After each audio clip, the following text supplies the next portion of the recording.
Hi friends, good morning. ಎಲ್ಲರಿಗೂ ನನ್ನ ಪ್ರೀತಿಯ ನಮಸ್ತೆ. ನಾನು Ashwini. Welcome to Ashwini vlogs. ಇವತ್ತಿನ ವ್ಲಾಗ್ ಕೂಡ ನಿನ್ನೆ ಹಾಗೆ ತುಂಬ ಸ್ಪೆಷಲ್ ಉಂಟು. ಕೊನೆ ತನಕ ಮಿಸ್ ಮಾಡದೆ, ಸ್ಕಿಪ್ ಮಾಡದೆ ನೋಡಿ ಸಪೋರ್ಟ್ ಮಾಡಿ, ಆಯಿತಾ? So let us start. ಹಾಗೆ ಇವತ್ತು ಬೆಳಿಗ್ಗಿನ ಬ್ರೇಕ್ಫಾಸ್ಟಿಗೆ ನಾನು ರಾಗಿ ಹಿಟ್ಟಿನಿಂದ ಪೂರಿ ಮಾಡುವ ಅಂತ ಡಿಸೈಡ್ ಮಾಡಿದೆ. ನಾನು ಕೂಡ ಇದು ಫಸ್ಟ್ ಟೈಮ್ ಮಾಡೋದು, ರಾಗಿಯಿಂದ ಪೂರಿ. ಹೇಗೆ ಟೇಸ್ಟ್ ಬರ್ತದೆ ಅಂತ ಗೊತ್ತಿಲ್ಲ. ಸೊ ಉಂಡೆ ಮಾತ್ರ ತುಂಬ ಚಿಕ್ಕದಾಯ್ತದೆ ನಾನು ಮಾಡಿದ್ದು. ಹಾಗೆ ಇದನ್ನು ಲಟ್ಟಿಸುವಾಗ ಸೈಡೆಲ್ಲ ಸ್ವಲ್ಪ ಸ್ವಲ್ಪ ಬ್ರೇಕ್ ಎಲ್ಲ ಆಗ್ತದೆ, ಕ್ರ್ಯಾಕ್ ಎಲ್ಲ ಬೀಳ್ತದೆ, ಅಂದರೆ ಅದು ಬೇಗ ಡ್ರೈ ಆಗ್ತದೆ. ನೋಡಿ, ಚಂದದ ಪೂರಿ ಆಯಿತು, ಅದಕ್ಕೆ ಕೊತ್ತಂಬರಿ ಸೊಪ್ಪಿನ ಚಟ್ನಿ ಆಯಿತು. ಸೊ ಸಾಧಾರಣ ಟೇಸ್ಟ್, ತುಂಬ ಇಷ್ಟ ಅಂತ ಆಗಲಿಲ್ಲ. ಇಲ್ಲಿ ಮಧ್ಯಾಹ್ನಕ್ಕೆ ಕುಚಲಕ್ಕಿದು ಅನ್ನ ಬೇಯ್ತಾ ಉಂಟು. ಸ್ವಲ್ಪ ನೀರು ಕಡಿಮೆ ಆಗಿತ್ತು, ಹಾಗೆ ಅದಕ್ಕೆ ಸ್ವಲ್ಪ ನೀರು ಕೂಡ ಸೇರಿಸಿದೆ. ಅದು ಹೀಗೆ ಬೆಂಕಿ ಜಾಸ್ತಿ ಆಗಬಾರ್ದು, ಬೇಗ ನೀರು ಆರ್ತದೆ ಅದರದ್ದು. ಹಾಗೆ ನಂತರ ಹೊರಗೆ ಬರುವಾಗ ನನ್ನ ಕರುಗಳಿಗೆಲ್ಲ ಬಾಯಾರಿಕೆ ಆಗಿತ್ತು, ಅವರಿಗೆಲ್ಲ ನೀರು ಕೊಟ್ಟು ಗುಡ್ಡೆಯಲ್ಲಿ ಕಟ್ಟಿ ಹಾಕಿದೆ. ಅಷ್ಟು ಆಗುವಾಗ ನಮ್ಮ ಮನೆಗೆ ನಮ್ಮ ಬಂಬಿಲ ಗುತ್ತಿನಲ್ಲಿ ಪೂಕರೆ ಅಂತೆ, ಅಂದರೆ ಕಂಡಕೋರಿ ಅಂತ ಹೇಳಿದರು, ಕಂಬಳಕೋರಿ ಅಂತ ಹೇಳಿದರು. ಅದಕ್ಕೆ ಹೇಳಿಕೆಗೆ ಬಂದಿದ್ದಾರೆ.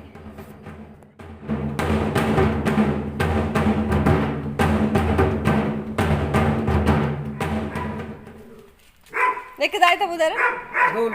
ಡೋಲು ಹಾಗೆ ನಾನು ಕಂಬಳಕೋರಿ ಏನು ಎಂಬ ಬಗ್ಗೆ ಅವರಲ್ಲಿ ಕುತೂಹಲದಿಂದ ಪ್ರಶ್ನಿಸಿದಾಗ ಅದಕ್ಕೆ ಅವರು ತುಳುವಿನಲ್ಲಿಯೇ ಹೇಳ್ತಾ ಇದ್ದಾರೆ. ನಿಮ್ಗೆಲ್ಲ ಅರ್ಥ ಆಗ್ತದೆ ಇಲ್ವ ಅಂತ ಗೊತ್ತಿಲ್ಲ, ಬಟ್ ಕೇಳಿ ನೋಡಿ. ಮದುವೆಗೆ ಗೊತ್ತಿರುತ್ತೆ.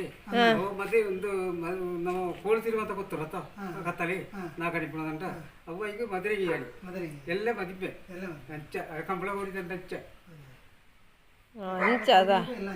ಎಲ್ಲ ಬುಧಾರದಲ್ಲಿ ಎಲ್ಲ ಕತ್ತಲೆಗೆ ಉಂಟಾಡ ಎಳಜಿ ಕಂಬಳ ಕೋರಿ ಎಲ್ಲ ಎಳ ಬಾರಿ ಕವಿಜಿ ಉಂಟು. ಈ ನಾಲ್ಕು ಭೂತ ಉಂಟು, ಗೋಡರ ಬೇರೆ ಇರ್ತಿರೋದು, ಬುಕರ ಹೊಡೆಯೋದು, ಬಾರೆ ಹೊಡೆಯೋದು ಬುಧಾರದಲ್ಲಿ. ಬುಧಾರ ಪೂಕರೆ ತಿತ್ತ ಕಂಬಳ ಮಿತ್ತು ಬಾರೆ ಬರೆದ ಬಾರೆ. ಅಂದರೆ ಅವರು ಹೇಳೋದು ಕಂಬಳಕೋರಿ ಅಂದರೆ ಭೂಮಿ ತಾಯಿಗೆ ಮದುವೆ ಅಂತೆ. ಮುಂಚಿನ ದಿವಸ ನಾಗನಿಗೆಲ್ಲ ಇದೆಲ್ಲ ಮಾಡಲಿಕ್ಕೆ ಉಂಟಂದೇನೋ ಪೂಜೆ ಎಲ್ಲ. ಆಮೇಲೆ ದೈವಗಳಿಗೆಲ್ಲ ನರ್ತನ ಸೇವೆ ಎಲ್ಲ ಉಂಟಂತೆ. ಹಾಗೆ ನಾಗನಿಗೆ ಮಾಡುವ ದಿವಸಕ್ಕೆ ಮದಿರೆಂಗಿ ಅಂತ ಹೇಳ್ತಾರೆ ಅವರು. ಮರು ದಿವಸ ಮದುವೆ ಅಂತೆ, ಅಂದರೆ ಬಾಳೆ ನೆಡುವುದು ಅಂಥದ್ದೆಲ್ಲ ಕಾರ್ಯಕ್ರಮ ಎಲ್ಲ ಉಂಟಂತೆ, ಗದ್ದೆಯಲ್ಲಿ ಕೋಣ ಓಡಿಸೋದು ಹೀಗೆಲ್ಲ. ಇದಕ್ಕೆ ಭೂಮಿ ತಾಯಿದು ಮದುವೆ. ಅದು ಮಾಡಿದ ಮೇಲೆ ಸುಗ್ಗಿಗೆ ಬೇಕಾದಂತಹ ಬೇಸಾಯವನ್ನು ಆರಂಭಿಸುವುದು ಅಂತ ಹೇಳ್ತಾರೆ. ಆ ಸಮಯದಲ್ಲಿ ಊರಿನಲ್ಲಿರುವಂತಹ ಎಲ್ಲ ಕೋಣಗಳು, ಎತ್ತುಗಳು, ಗದ್ದೆ ಉಳುವಂತಹ ಕೋಣ ಎತ್ತುಗಳೆಲ್ಲ ಅಲ್ಲಿಗೆ ಬರ್ತಾ ಇದ್ದವಂತೆ. ಹಿಂದೆ 60ರವರೆಗೆ ಜೋಡಿಗಳು ಬರ್ತಾ ಇದ್ದವಂತೆ ಆ ಗದ್ದೆಗೆ. ಹಾಗೆ ಸುಮಾರು ಕತೆ ಎಲ್ಲ ಹೇಳ್ತಾ ಇದ್ದಾರೆ. ನನಗೆ ಸ್ವಲ್ಪ ಸ್ವಲ್ಪ ಅರ್ಥ ಆಯ್ತು, ಅಂದರೆ ಅವರ ಮೋಡಿ ತುಳು ನನಗೆ ಅಷ್ಟಾಗಿ ಅರ್ಥ ಆಗೋದಿಲ್ಲ. ನಾನು ಸಾಧ್ಯ ಆದರೆ ಅಲ್ಲಿಗೆ ಹೋಗಿ ವಿಡಿಯೋ ಮಾಡಲಿಕ್ಕೆ ಆಗ್ತದಾ ಅಂತ ನೋಡ್ತೇನೆ. ನಾನು ಕೂಡ ಇಷ್ಟರವರೆಗೆ ಕಂಡಕೋರಿ ಅಥವಾ ಏನು ಕಂಬಳಕೋರಿ ಅಂತ ಹೇಳ್ತಾ ಇದ್ದಾರೆ, ಅವರು ಪೂಕರಿ ಅಂತ ಹೇಳ್ತಾ ಇದ್ದಾರೆ. ಇದರ ವಿಚಾರ ಏನು ಇದರ ವಿಶೇಷತೆಗಳು, ತುಳುನಾಡಿನ ಈ ಸಂಸ್ಕೃತಿಯ ಬಗ್ಗೆ, ನಮ್ಮ ಹಳೆಯ ಸಂಪ್ರದಾಯದ ಬಗ್ಗೆ ಆದಷ್ಟು ತಿಳ್ಕೊಂಡು ನಿಮಗೆ ಸಹ ತಿಳಿಸುವಂತಹ ಒಂದು ಪ್ರಯತ್ನ ನಾನು ಮಾಡ್ತೇನೆ. ಸೊ ನೋಡುವ ಏನಾಗ್ತದೆ ಅಂತ ಹೇಳಿ ನಾಳೆ ದಿವಸ. ಆಯ್ತಾ? ಒಳೆತ ನೀರಾವ ಛಾಯಾವ? ಅಳೆತ ನೀರಾವ. ಇದು ನಮ್ಮ ತೋಟದ ಗಾಂಧಾರಿ ಮೆಣಸನ್ನು ಗುದ್ದಿ ಅದಕ್ಕೆ ನೋಡಿ ಸ್ವಲ್ಪ ಮಜ್ಜಿಗೆ ಸೇರಿಸಿದೆ, ಹಾಗೆ ಸ್ವಲ್ಪ ನೀರು ಸಹ ಸೇರಿಸಿದೆ, ಮತ್ತು ಉಪ್ಪನ್ನು ಹಾಕಿ ಸರಿಯಾಗಿ ಕಲಡಿಸಿ. ಇದು ಎಲ್ಲರಿಗೆ ಸಹ ತುಂಬ ಇಷ್ಟ. ಪಲ ಇಟ್ಟೆ ನಂದು ಬೋಡವು ಮಾತ ಎಂಕ್ಲ ಗೊತ್ತಾಯ್ತು ನಾನು ಎಂಕ್ಲ ಜೋಕ್ಲೇದು ಆಯ್ತಾ ಗೊತ್ತಿಪ್ಪುಂಡು. ಹಾಂ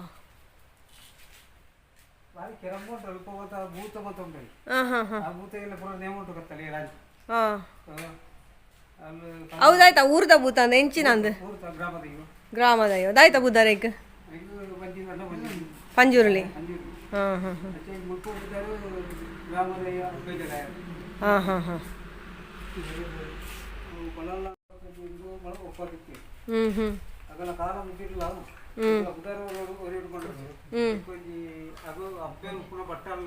ಬಟ್ಟಲ ಕಂಚಿದ ಬಟ್ಟಲ ಮುಖ ಬಲ್ತೀರಿ ಕಂಚಿದ ಮುಖ ತುತ್ತಾರೆ ಮುಖ ಬಲ್ತಾರೆ ರೂಪಾಯಿನ ಈಗ ಹುದರೆ ಬೋಲ ಮುಲ್ಪೋರಿ ಅರ್ಚ ಇದೆ ದುಃಖ ಅಬ್ಬೆ ಜಲ ಆಯ್ತು ಮುದರೆ ಇದೆಲ್ಲ ಒಳ್ಳ ಬಂದಿರ್ಲಿತ್ತ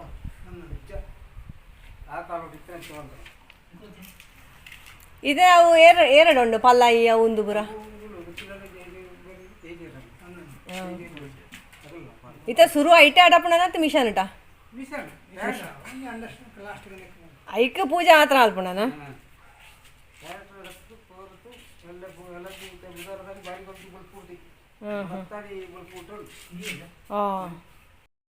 ಅಂದರೆ ಅವರು ಹೇಳುದು ಅಲ್ಲಿ ಮೊದಲು ಪಂಜುರ್ಲಿ ಭೂತ ಅಂತ ಇತ್ತಂತೆ, ಮತ್ತೆ ಅದಕ್ಕೆ ಅಬ್ಬಜಲ ಅಂತ ಹೆಸರಾಯ್ತಂತೆ. ಅದಕ್ಕೆ ಏನು ಕಾರಣ ಅಂತ ಸಹ ಆ ಕಥೆಯಲ್ಲಿ ಅವರು ವಿವರಿಸಿ ಹೇಳಿದು.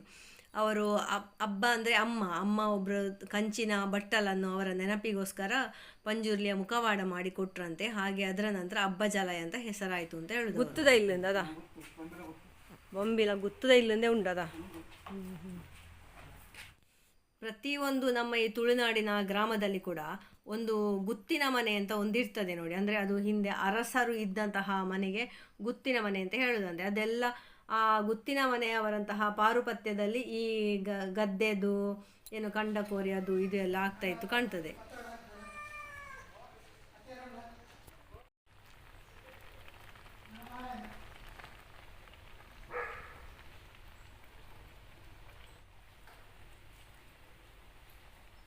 ಫ್ರೆಂಡ್ಸ್, ಇವತ್ತು ನಮಗೆ ಊಟಕ್ಕೆ ಮಂಗಳೂರು ಸೌತೆ ನೋಡಿ, ಎಷ್ಟು ಸಣ್ಣದು ಮಂಗಳೂರು ಸೌತೆ, ಊರ ಸೌತೆ ಅಂತ ಹೇಳ್ತಾರೆ ಇದಕ್ಕೆ. ಟೆಕ್ಸ್ಚರ್ ಎಷ್ಟು ಚಂದ ಉಂಟು ನೋಡಿ. ಇದರದ್ದು ಸಾಂಬಾರು ಮತ್ತು ಕುಚಲಕ್ಕಿದು ಅನ್ನ ಊಟ, ಗಂಜಿ ಊಟ ಅಲ್ಲ, ಅನ್ನ ಊಟ. ಅದರ ಸ್ವಾದ, ಟೇಸ್ಟ್ ಹೇಗೆಲ್ಲ ಉಂಟು ನೋಡುವ. ಈಗ ಫಸ್ಟಿಗೆ ಒಂದು ಸಾಂಬಾರು ಮಾಡಿಕೊಳ್ತೇನೆ ಇದರದ್ದು. ಬನ್ನಿ ಫ್ರೆಂಡ್ಸ್, ನಮ್ಮ ಮಧ್ಯಾಹ್ನದ ಊಟದ ಜೊತೆಗೆ ನೀವು ಕೂಡ ಜಾಯ್ನ್ ಆಗಿ. ಇವತ್ತು ಸಹ ನಾವು ಬಾಳೆ ಎಲೆ ಊಟ ಮಾಡಿ ಸವಿಯುವ ಅಂತ ಇದ್ದೇವೆ. ನೋಡಿ, ಮಿಡಿ ಉಪ್ಪಿನಕಾಯಿ ನಾನು ಮಾಡಿದ್ದಲ್ಲ, ನನಗೆ ಉಪ್ಪಿನಕಾಯಿ ಹಾಕಲಿಕ್ಕೆ ಬರೋದಿಲ್ಲ. ಹಾಗೆ ನೋಡಿ, ಅನ್ನ ಬಿಸಿ ಬಿಸಿ ಅನ್ನ ಎಲೆಗೆ ಬೀಳುವಾಗ ಅದರದ್ದು ಒಂದು ಪರಿಮಳವೇ ಬೇರೆ. ನೀವು ಕೂಡ ಸಾಧ್ಯ ಆದರೆ ಎಂಜಾಯ್ ಮಾಡ್ತೀರಿ ಅಂತ ಅಂದ್ಕೊಂಡಿದ್ದೇನೆ. ಹಾಗೆ ಇವತ್ತು ನಾನು ಇದು ಸೌತೆದು ಬೀಜ ಉಂಟಲ್ಲ ಅದರದ್ದು ತಂಬುಳಿ ಕೂಡ ಮಾಡಿದ್ದೇನೆ. ಮಂಗಳೂರು ಸೌತೆದು ಸಾಂಬಾರು ಮತ್ತು ಅದರದ್ದು ಬೀಜದ್ದು ತಂಬುಳಿ, ಇದೆರಡೇ ಐಟಮ್ ನಮ್ಮಲ್ಲಿ ಹೆಚ್ಚಾಗಿ ಅಷ್ಟೇ ಮಾಡೋದು. 1 ಅಥವಾ 2 ಐಟಮ್, ಸಾರು ಅಥವಾ ತಂಬುಳಿ, ಹೀಗೆ ಅಪರೂಪಕ್ಕೊಮ್ಮೆ ಪಲ್ಯ ಎಲ್ಲ ಮಾಡ್ತೇವೆ. ಫ್ರೆಂಡ್ಸ್, ಇದು ಸೌತೆಯ ಬೀಜದಿಂದ ಮಾಡಿದಂತಹ ತಂಬುಳಿ ಪಶಿಂಗಿರಿ ಅಂತ ಹೇಳಿದ್ರು. ಸೊ ಇದು ನೋಡಿ, ನಮ್ಮ ಊರಿನ ಸಿಂಪಲ್ ಆದ ಮಧ್ಯಾಹ್ನದ ಊಟ. ನಾರ್ಮಲ್ ಆಗಿ ಈ ಕಡೆ ಅಂದರೆ ಎಲ್ಲರ ಮನೆಯಲ್ಲಿ ಸಹ ಈ ಥರ ಇರ್ತದೆ. ಕೆಲವರ ಮನೆಯಲ್ಲಿ ಚಟ್ನಿ, ಪಲ್ಯ ಆ ಥರ ಇರ್ತದೆ. ಕುಚಲಕ್ಕಿದು ಅನ್ನ ಮಾಡಿ, ಅಂದರೆ ಅದರದ್ದು ತೆಳಿಯನ್ನು ಬಸಿದು ಮತ್ತೆ ಅದರಲ್ಲಿ ಸಾಂಬಾರೆಲ್ಲ ಮಿಕ್ಸ್ ಮಾಡಿ ಊಟ ಮಾಡೋದು. ಅದು ಸಹ ನಾವು ಸಣ್ಣದಿರುವಾಗ ಇದೇ ಇದ್ದದ್ದು, ದೊಡ್ಡದಾದ್ಮೇಲೆ ಸಹ ಇದೇ ಇದ್ದದ್ದು. ಈ ಮಕ್ಕಳೆಲ್ಲ ಹುಟ್ಟಿದ ಮೇಲೆ ಉಂಟಲ್ಲ, ಮಕ್ಕಳು ಬೆಳೆದ ಹಾಗೆ ಅವರಿಗೆ ಬೆಳ್ತಿಗೆ ಅನ್ನವೇ ಆಗಬೇಕು. ಮನೆಯಲ್ಲಿ ಕುಚಲಕ್ಕಿ ಮಾಡಿದರೆ ಅವರಿಗೆ ಆಗುದಿಲ್ಲ, ಇವರಿಗೆ ಸಹ ಆಗುದಿಲ್ಲ ಕುಚಲಕ್ಕಿ. ಇದು ಹೇಗುಂಟು, ಒಳ್ಳೆದುಂಟಾ? ನೀವು ಹೇಳಿ, ಕೆಲವೆಲ್ಲ ಆಗುದಿಲ್ಲ ಅಂತ, ಒಳ್ಳೆದಿಲ್ಲ, ಬಾಯಿಗೆ ಇಡ್ಲಿಕ್ಕೆ ಆಗುದಿಲ್ಲ ಹೇಳ್ತೀನಿ. ಕೆಲವು ರೈಸ್ ಎಲ್ಲ ಒಳ್ಳೇದಿರುವುದಿಲ್ಲ ಅಂತೆ, ಹಾಗೆ ಇವರಿಗೆ ಅದು ಇಷ್ಟ ಆಗುದಿಲ್ಲ. ಅದಕ್ಕಿಂತ ಬೆಳ್ತಿಗೆ ಒಳ್ಳೇದಾಗ್ತದೆ ಹೇಳ್ತಾರೆ ಅವರು. ನನಗೆ ಹಾಗೆ ಎಲ್ಲ ಇಲ್ಲ, ನನಗೆ ಡಿಫ್ರೆನ್ಸ್ ಸತ್ಯ ಗೊತ್ತಾಗೋದಿಲ್ಲ. ಆದರೆ ನನಗೆ ಅದಕ್ಕಿಂತ ಸಹ ಇದು ನನಗೆ ಇಷ್ಟ ಆಗೋದು. ಇದರದ್ದು ಸ್ಮೆಲ್ ಉಂಟಲ್ಲ, ತುಂಬ ಖುಷಿ ಆಗೋದು ಸ್ಮೆಲ್.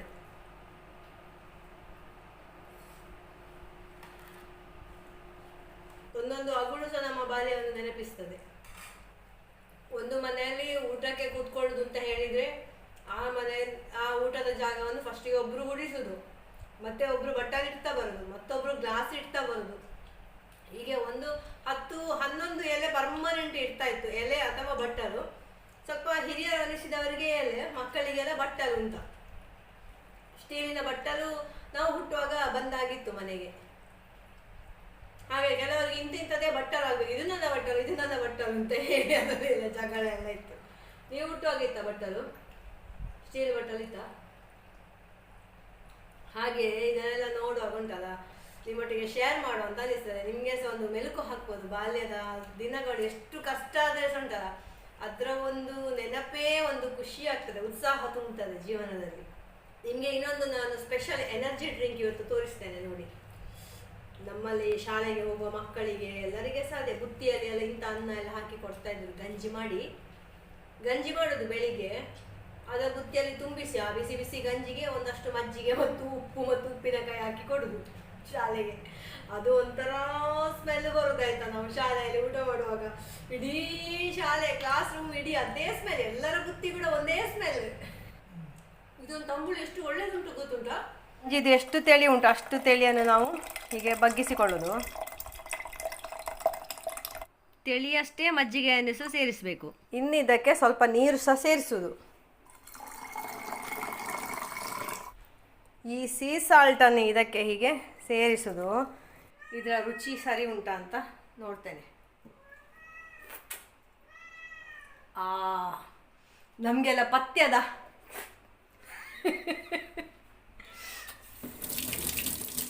ಇದು ಸಣ್ಣದಿರುವಾಗ ಉಂಟಲ್ಲ ಚಿಕನ್ ಪಾಕ್ಸ್ ಎಲ್ಲ ಆಗ್ತದಲ್ಲ ಬೇಸಿಗೆಯಲ್ಲಿ, ಆಗೆಲ್ಲ ತುಪ್ಪ ಆಗಲಿ ಎಂತ ಸಹ ಕೊಡಲಿಕ್ಕಿಲ್ಲ, ಪಥ್ಯದ ಊಟ. ಅದಕ್ಕೆ ಹೀಗೆ ಮೊಸರು ಅಥವಾ ಮೊಸರು ಸಹ ಇಲ್ಲ, ಮಜ್ಜಿಗೆ ಅಂದರೆ ಪಸೆ ಇರುವುದಿಲ್ಲಲ್ಲ, ಪಸೆ ಈ ತಿಳಿಯ ರೀತಿಯಲ್ಲಿ ಮಾಡಿ ಕೊಡೋದು. ಅಂದರೆ ನಮ್ಮ ದೇಹದಲ್ಲಿ ಎಷ್ಟು ಕಡಿಮೆ ಆಹಾರ ಇರ್ತದೆ ಅಷ್ಟು ಒಳ್ಳೆಯದು ಅಂತ ಲೆಕ್ಕ. ಪಥ್ಯ ಮಾಡೋದಂದರೆ ಅದೇ ಅಲ್ವಾ. ಸೊ ತಿಳಿಯೇ, ಅದರಲ್ಲಿ ಅನ್ನ ಸಹ ಜಾಸ್ತಿ ಕೊಡಲಿಕ್ಕಿಲ್ಲ, ದಪ್ಪನೆಯ ತಿಳಿ ಅನ್ನವನ್ನು ಸಾರಿ ಹಿಚಿಕಿ ಮಾಡಿ ಅದು ಗುಟು ಗುಟು ಗುಟು ಅಂತ ನಾವು ಕುಡಿಯೋದು. ಸೇಮ್ ಅದೇ ಟೇಸ್ಟ್. ಈಗ ಕುಡಿಯುವಾಗ ನನಗೆ ಆ ಪಥ್ಯದ ಅನ್ನದ ನೆನಪು ತಿಳಿ ಮಾಡಿ ಕೊಡೋದು. ಅಯ್ಯೋ ಅದು ವಾಂಕರೆ ಕೊಟ್ಟುದು ಅಂತ ಹೇಳ್ತಾರಲ್ಲ, ಎಂತ ಹೇಳಿದ್ದು ವಾಕರಿಕೆ ಬರೋದು ಅಂತ, ಹಾಗೆಲ್ಲ ಆಗ್ತಾ ಇತ್ತು. ಸೇಮ್ ಅದೇ, ಅದು ತುಂಬ ಒಳ್ಳೆಯದು. ಎನರ್ಜಿ ಟೋಟಲ್ ಅದರಲ್ಲಿ ಇರುವುದಂದರೆ ಎನರ್ಜಿ. ಹೊರಗಡೆ ಎಲ್ಲ ಕೆಲಸ ಮಾಡ್ತಾರಲ್ಲ, ಬಿಸಿಲಿಗೆ ಹೋಗಿ ಗದ್ದೆ ಕೆಲಸ, ತೋಟದ ಕೆಲಸ, ಹಾರೆ ಕೆಲಸ, ಗುದ್ದಲಿ ಕೆಲಸ, ಅಂಥವರಿಗೆಲ್ಲ ಇದು ಅತ್ಯವಶ್ಯಕವಾಗಿ ದೇಹಕ್ಕೆ ಬೇಕಾಗುವುದು. ಸೊ ಈಗ ನನ್ನ ಗಂಡ ತೋಟಕ್ಕೆ ಹೋಗ್ತಾ ಇದ್ದಾರೆ, ಅವರಿಗೆ ಒಂದು ಕುಡಿಸ್ತೇನೆ ಇದನ್ನು. ಅವರಿಗೆ ಭಾರಿ ಇಷ್ಟ ಸಹ. ಯಾವಾಗಲೂ ಹೇಳ್ತಾ ಇರ್ತಾರೆ, ಗಂಜಿಗೆ ಮಜ್ಜಿಗೆ ಹಾಕಿ ಕೊಡಬೇಕಾ ನೀನು ಅಂತ. ಇವತ್ತು ಅವರನ್ನು ಒತ್ತಾಯ ಮಾಡಿ ಕೊಡ್ತಾ ಇದ್ದಾರೆ, ಯಾಕೆಂದರೆ ಮಲಗಿದ್ದಾರೆ, ಎಬ್ಬಿಸಿ ಕೊಡೋದು. ಊಟ ಮಾಡಿ ಮಲಗುವ ಚಂದ ನೋಡಿ. ಲಾಗ್ಲೆ ಇಂಥ ಒಂದು ಉಪಚಾರ ಬೇಡಲ್ಲ ಯಾವ ಗಂಡನಿಗೆ ಸಹ, ಮಲಗಿರುವವರನ್ನು ಎಬ್ಬಿಸಿ ಎನರ್ಜಿ ಡ್ರಿಂಕ್ ಕೊಡೋದು ನೋಡಿ. ಅವರಿಗೆ ಒಂದು ಇದು ನೋಡುವ ಹೇಗುಂಟು. ಹಾಂ,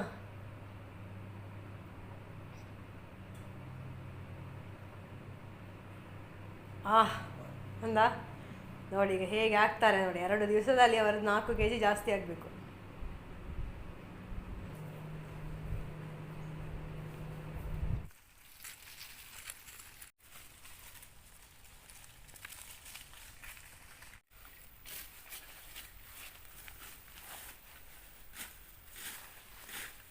ಹಾಗೆ ಫ್ರೆಂಡ್ಸ್, ಇವತ್ತಿನ ವಿಡಿಯೋ ಇಲ್ಲಿಗೆ ಎಂಡ್ ಮಾಡ್ತಾ ಇದ್ದೇನೆ. ನಿಮಗೆ ಇವತ್ತಿನ ಸ್ಪೆಷಲ್ ವಿಡಿಯೋ ತುಳುನಾಡಿನ ಸಂಪ್ರದಾಯ, ಸಂಸ್ಕೃತಿ, ಆಹಾರದ ಈ ವಿಡಿಯೋ ಇಷ್ಟ ಆಗಿದ್ರೆ ಪ್ಲೀಸ್ ಲೈಕ್ ಮಾಡಿ, ಶೇರ್ ಮಾಡಿ, ಹಾಗೆ ಕಾಮೆಂಟ್ ಮಾಡಿ. ಫಸ್ಟ್ ಟೈಮ್ ನೋಡೋರಾಗಿದೆ ಸಬ್ಸ್ಕ್ರೈಬ್ ಮಾಡಿ, ಬೆಲ್ ಐಕನ್ ಒತ್ತಲಿಕ್ಕೆ ಮರಿಬೇಡಿ. Thank you for watching. Take care. Bye bye. Good night.